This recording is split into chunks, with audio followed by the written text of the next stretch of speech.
करके output power को हम निकाल सकते हैं। आउटपुट एनर्जी हम पूरे साल में how much energy it will harvest, we will be able to harvest from a given site, we can calculate. Sir ये जो पिछली स्लाइड में फॉर्मूला लिखा हुआ है, इसमें ये हाँ बता दें कि जो एक्चुअल एनर्जी प्रोड्यूस्ड है ये वो सारी एनर्जीज का हमने सम करना है, और ये जो पी आर है ये 1000 किलोवाट है, इसी तरह है ना? जी जी जी जी, सही है, ये सारी ठीक है। सम करेंगे ना, ये देखिए ना, बिल्कुल। यानी ये 1 मीटर मसलन 8 मीटर पर सेकेंड, उस पे टरबाइन की आउटपुट क्या है, इट इज 385 वाट्स। जब विंड 8 मीटर पर सेकेंड की रफ्तार से चल रही हो तो टरबाइन आउटपुट कितनी देता है, 385 किलोवाट देता है। यहां से ये देखें, बिल्कुल 8 मीटर पर सेकेंड हो तो 355 किलोवाट दे रहा है। बिल्कुल। ठीक है, लेकिन फॉर द गिवन साइट ये तो टरबाइन देता है, 8 मीटर पर सेकेंड हो तो इतनी एनर्जी देता है। लेकिन फॉर द गिवन साइट जिसके लिए आपने डेटा इकट्ठा किया है, वहां पे 8 मीटर कितना, पूरे साल में कितने घंटे 8 मीटर रही है, it is eight hundred 875। Seventy five hours इतने 8 मीटर रही है। तो इसका मतलब है कि साल में मुख्तलिफ मौकों पे जिस टरबाइन की स्पीड 8 मीटर पर सेकेंड थी, तो विंड टरबाइन की आउटपुट कितनी थी, कितनी पावर दे रहा था, 385 वाट्स दे रहा था, किलो वाट दे रहा था। ठीक है, लेकिन सही। चूंकि 875 आवर्स पूरे साल में इतने घंटे ये विंड टरबाइन जो है वो विंड की स्पीड 8 मीटर रही है और विंड टरबाइन की आउटपुट 385 किलो वाट रही है, तो एनर्जी कितनी होगी, जो इसकी आउटपुट है उसको मल्टीप्लाई करते हैं हम नंबर ऑफ आवर्स से। ठीक है, सही। सो इस विंड स्पीड, जब ये विंड स्पीड 8 थी, ठीक है, with wind speed 8 it produce this much energy. With wind speed 7 साल में कोई तकरीबन 1000 आवर्स ऐसे थे जिसमें विंड की स्पीड क्या थी, 7 थी। तो इसका मतलब ये हुआ कि उस वक्त जब विंड की स्पीड 7 थी तो इसकी आउटपुट पावर ये थी। तो टोटल एनर्जी ये, चूंकि ये 1000 घंटे चलता रहा था, तो टोटल एनर्जी इसकी पावर को हम 1000 के साथ या 995 के साथ मल्टीप्लाई करेंगे, तो what we will get, this much energy it will deliver और इट हैज डिलीवर्ड, ठीक है, in 1 year due to the wind speed of 7 meter per second. समझ आ गया sir. Is it clear? Yes sir. So one more thing, बस इसके साथ मैं कंक्लूड करता हूं, 2-3 मिनट में लगाऊंगा। ठीक है, सो विंड टरबाइन आप ये नहीं करते किसी एक विंड टरबाइन को आप कहीं इंस्टॉल करते हैं, जब आपको कोई अच्छी सी विंडी साइड आपको मिल जाती है तो वहां जाके आप एक विंड फार्म बनाते हैं और विंड पार्क बनाते हैं, जिसमें may be 50 turbines, may be 100 turbines और may be even more than that. एक ही जगह पे आप क्लस्टर करते हैं, तो उसका फायदा क्या है, उसका फायदा ये है कि एक तो रिड्यूस्ड साइट डेवलपमेंट कॉस्ट, एक टरबाइन को आप एक ही जगह पे सारे टरबाइंस को आप इंस्टॉल करते हैं। ठीक है, तो इसका मतलब है कि उस जगह, सारी जगह को तैयार करने का, विंटर में कोई रोड बनाएंगे उस साइट की तरफ, ठीक है, उसके बाद साइट के अंदर टरबाइंस को इंस्टॉल करने के लिए कोई मशीनरी ले जाएंगे, ठीक है, तो साइट को तैयार करने की जो कास्ट है वो कम हो जाएगी। लेकिन अगर 50 टर्बाइन है, एक आप बलूचिस्तान में लगाते हैं, एक टर्बाइन को लाके गवादर में लगाते हैं, एक टर्बाइन को आप लाके, हालांकि सारी जगह विंडी साइट्स हैं, मुख्तलिफ जगहों पे बिखेर के लगाएंगे तो ऑफकोर्स आपकी कास्ट, हर जगह पे आपको जाना पड़ेगा, हर जगह के लिए रोड्स बनानी पड़ेंगी। ठीक है, हर जगह से फिर आपका जो मेन ग्रिड है वहां तक आपको क्या करना पड़ेगा, ट्रांसमिशन लाइन लगानी पड़ेगी। ठीक है, तो कॉस्ट बढ़ जाएगी। तो इसके बजाय फिर विंड टरबाइंस को, बहुत सारे विंड टरबाइंस को एक ही जगह पे हम क्या करते हैं, क्लस्टर करते हैं, इकट्ठा करते हैं। इसका मतलब ये हुआ कि जो साइट की जो डेवलपमेंट कास्ट है वो कम हो जाएगी। Similarly simplified connection to the transmission line, ठीक है, then we have centralised access for maintenance and operation. सारे टरबाइन एक ही लोकेशन पे, लोकेलिटी पे इंस्टॉल किए हैं, तो इसका मतलब है कि वहीं पे उनकी जो है एक्सेस जो है उन सब की तरफ, क्योंकि you also need to do maintenance. ठीक है, सो आपके लिए आसानी होगी, ये सारी एक ही जगह पे लगे हों तो हम। लेकिन ऑफ कोर्स विंड टरबाइन को अगर एक ही जगह पे हम इकट्ठा करें, तो एक विंड टरबाइन जब एनर्जी को हार्वेस्ट करेगा, तो उसके बाद जो रास्ते में जो विंड टरबाइन आएगा, ठीक है, उसको जो एनर्जी विंड की मिलेगी कम मिलेगी। एक तो ये चीज है, क्योंकि कुछ एनर्जी उसने हार्वेस्ट की है। फिर दूसरा, जब विंड टरबाइन के ब्लेड में से पहला जो टरबाइन जो फेस करता है विंड को, ठीक है, उसकी वजह से जब वो हार्वेस्ट कर रहा होता तो उसकी वजह से विंड में डिस्टर्बेंसेस होती हैं। ठीक है, विंड की जो फ्लो जो है इट इज उसमें टर्बुलेंसेस क्रिएट होती है। जब भी टर्बुलेंसेस विंड के blades wind wind wind wind में हो तो उसकी वजह से विंड टरबाइन की एफिशिएंसी क्या हो जाती है, कम हो जाती है। तो इसका मतलब है जो फ्रंट लाइन के जो विंड टरबाइंस हैं वो ज्यादा एनर्जी हार्वेस्ट करेंगे, उसके बाद जो टरबाइंस हैं उनको एनर्जी भी कम मिलेगी और डिस्टर्बेंसेस की वजह से उनकी एफिशिएंसी भी क्या हो जाएगी, कम हो जाएगी। ठीक है, तो इस वजह से आप ये नहीं करते हैं कि सारे टरबाइंस को एक दूसरे के बहुत ज्यादा करीब करीब लगाते हैं। ठीक है, generally these turbines they are installed in such a way that ये जो दो इफेक्ट्स मैंने आपको बताए उनका इन्फ्लुएंस कम से कम हो। उसके लिए जनरली हम ये करते हैं, रिकमेंडेड जो है, विंड यहां से आ रही है, आपने एक विंड फार्म लगाना है। जैसा कि मैंने आपको बताया विंड फार्म लगाने के क्या फायदे हैं। ठीक है, तो जनरली हम ये करते हैं कि दो विंड टरबाइंस की जो रोज हैं, ठीक है, इनके दरमियान आपने डिस्टेंस रखा 5 to 9 डायामीटर्स, जितना इसका डायमीटर है। मसलन अगर विंड टरबाइन का जो ब्लेड्स का जो डायमीटर है, इफ इट इज आप समझ लें कि 100 मीटर अगर डायमीटर है, तो उन दोनों के दरमियान एक रो और दूसरी रो के दरमियान 5 से लेकर 9 डायामीटर्स तक आप 900 मीटर्स इस रो और इस रो के दरमियान आप डिस्टेंस रखेंगे। ठीक है, सिमिलरली ये जो विंड टरबाइन है इसकी वजह से इसके साथ वाला इसी रो में जो दूसरा विंड टरबाइन है, अगर ये दोनों if they are too close to each other, तो इसकी वजह से जो डिस्टर्बेंसेस क्रिएट होंगी उसकी वजह से इसकी आउटपुट, इनके आपस में भी जो एयर की जो इंटरफेरेंस है उसकी वजह से इनकी जो आउटपुट जो है एफिशिएंसी कम हो जाएगी। तो इस वजह से कुछ डिस्टेंस जो रिकमेंडेड डिस्टेंसेस हैं इन दोनों टरबाइंस के दरमियान, एक ही रो में जो टरबाइंस हैं उनके दरमियान 3 से लेकर 5 मीटर्स तक डिस्टेंस होना चाहिए। इसका मतलब ये अगर मैक्सिमम डिस्टेंसेस पे चले जाते हैं और 100 मीटर अगर टरबाइन का डायमीटर है तो एक ही रो में जो टरबाइंस हैं दो टरबाइंस के दरमियान 5 मीटर का डिस्टेंस हो और दो रोज के दरमियान आप समझ लें कि 900 मीटर का डिस्टेंस हो। Is it clear? तो इसका मतलब ये वो हुआ कि अगर 50 मेगावाट 50 टरबाइंस अगर किसी साइट पे लगे हुए हैं 1 मेगावाट का, ठीक है, तो you can imagine how much area this wind farm will have. ठीक है, तो ये है कहानी। तो यहाँ से हम देखते हैं, तो लेकिन इसका फायदा, विंड टरबाइंस का एक फायदा ये है कि जो इसकी जो नीचे लैंड जो है ये ज़ाया नहीं होती बेसिकली। यहाँ पे रोड वगैरह तो आपने बनाए होंगे, इनके उनको इंस्टॉल करने के लिए आपने ये जगह भी आपने इस्तेमाल की होगी, लेकिन यहाँ पे आप फसलें भी उगा सकते हैं। यहाँ पे इसके ये जो है यहाँ पे ग्रास भी हो सकती है, ठीक है, जिसपे जानवर वगैरह चरते रहे, तो ये ज़ाया नहीं होती बेसिकली लैंड, इसको आप इस्तेमाल कर सकते हैं। लेकिन सोलर पार्क्स जहाँ होंगे, जहाँ पे सोलर फोटोवोल्टाइक्स आपने लगाए होंगे, तो उसके नीचे जो है वो उस जमीन को आप इस्तेमाल नहीं कर सकते हैं। ठीक है, तो यहाँ पे एक चीज हमने, एक इंपॉर्टेंट चीज है, विंड फार्म जिस तरह एक पर्टिकुलर विंड टरबाइन होता है उसकी एफिशिएंसी होती है। इसकी एफिशिएंसी क्या होगी एक विंड टरबाइन की? Input energy, output energy divide by input energy. ठीक है, मसलन इसी तरीके से एक विंड फार्म की भी एफिशिएंसी होती है। विंड फार्म की एफिशिएंसी से क्या मुराद है? इससे मुराद ये है कि एक विंड फार्म आप बना रहे हैं जिसमें 4 टरबाइंस हैं। एक विंड फार्म बना रहे हैं उसमें कितने टरबाइंस आपने लगाने? 4 टरबाइंस लगाने हैं। अगर ये 4 टरबाइंस एक दूसरे से बहुत ज्यादा infinity very far away from each other, यानी एक दूसरे पे इन्फ्लुएंस नहीं कर रहे हैं, यानी इज इट क्लियर? इतने डिस्टेंस पे है कि ये एक दूसरे को, दूसरे की आउटपुट पावर पे उनका कोई इफेक्ट नहीं आ रहा है। और ये 4 टरबाइंस हैं और हर टरबाइन की आउटपुट क्या है? It is for example 1 megawatt है।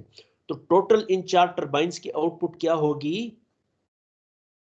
4 मेगावाट होगी ना। एक विंड फार्म आपने बनाया जिसमें ये टरबाइंस बहुत ज्यादा दूर है, बहुत बहुत ज्यादा दूर है। ठीक है, इंडिविजुअल टरबाइन की आउटपुट क्या होगी? इंडिविजुअल 4 टरबाइंस की आउटपुट क्या होगी? It is for each turbine it has 1 megawatt.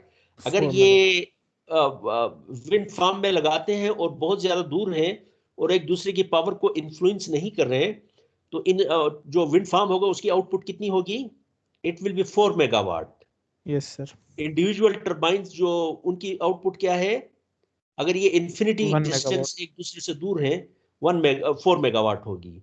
और 4 फार्म में मेगावाट। लगाते हैं तब भी 4 मेगावाट, लेकिन जब इनको क्लोज करते चले जाएंगे तो 4 तो मेगावाट के बजाय अब इनकी आउटपुट पावर क्या होना शुरू हो जाएगी? कम होना शुरू हो जाएगी। जितना करीब करेंगे उतना इंडिविजुअली तो ये अगर एक दूसरे पे इन्फ्लुएंस न करें तो 4 मेगावाट आउटपुट है, लेकिन विंड फार्म में लगाते हैं, एक दूसरे को करीब करते चले जाते हैं, तो टोटल आउटपुट क्या होना शुरू हो जाती है? कम होना शुरू हो जाती है। ठीक है, total output divided by individual turbines की जो आउटपुट है, रेटेड आउटपुट होगी। ठीक है, ये विंड फार्म की एफिशिएंसी कहलाती है इसको। Did you get my point? Yes sir. Wind farm में लगाते हैं तो फिर इनकी एफिशिएंसी क्या हो, इनकी आउटपुट क्या होगी? कम होगी। जितना करीब करते चले जाएंगे इनकी एफिशिएंसी क्या, इनकी आउटपुट क्या होना शुरू हो जाएगी? कम होना शुरू हो जाएगी। Is it clear? जितना दूर करते चले जाएंगे इनकी इनकी आउटपुट क्या होना शुरू हो जाएगी? बढ़ना शुरू हो जाएगी। Is it sir clear? अगर अगर इतने डिस्टेंसेस पे रखें 5 to 9 डायमीटर या 3 to 5 डायमीटर्स, तब तो सही रहेगी ना, 4 मेगावाट का हाँ, आउटपुट ये मैं रहेगी। आपको दिखाता हूँ। ये वेरी इंटरेस्टिंग ग्राफ इज दिया। देखिए, ये एक थ्योरेटिकल स्टडीज है। ठीक है, यहाँ पे हम देखते हैं कि एक 10x10 का ग्रिड है, यानी जिस तरह मैट्रिक्स है ना, 10x10 की मैट्रिक्स होती है, उसमें एलिमेंट्स हैं। जिस तरह मैट्रिक्स में एलिमेंट्स होते हैं, ठीक है, 1 1 1 2 1 3 1 4 1 10, फिर 2 1 2 2 2 3 2 4 से लेकर 2 10 मैट्रिक्स की। इसी तरीके से आपने टरबाइन लगाए हुए हैं, 10x10 है। ठीक है, और अगर उनके दरमियान डिस्टेंस जो है, टावर स्पेसिंग 4 रोटर डायमीटर हो, कितना हो उनके दरमियान, हर दो टरबाइंस के दरमियान? एक टरबाइन है, उससे लेफ्ट साइड पे, राइट साइड पे, ठीक है, फ्रंट साइड पे और बैक साइड पे जो विंड टरबाइन लगे हुए हैं, ठीक है, उन तक का जो डिस्टेंस है वो 4 रोटर टरबाइन रोटर्स के बराबर है, और 10x10 की अरे साइज है। तो उस विंड टरबाइन, उस विंड फार्म की एफिशिएंसी होती है, that the efficiency of that wind turbine it will be 50%। इसका मतलब क्या है?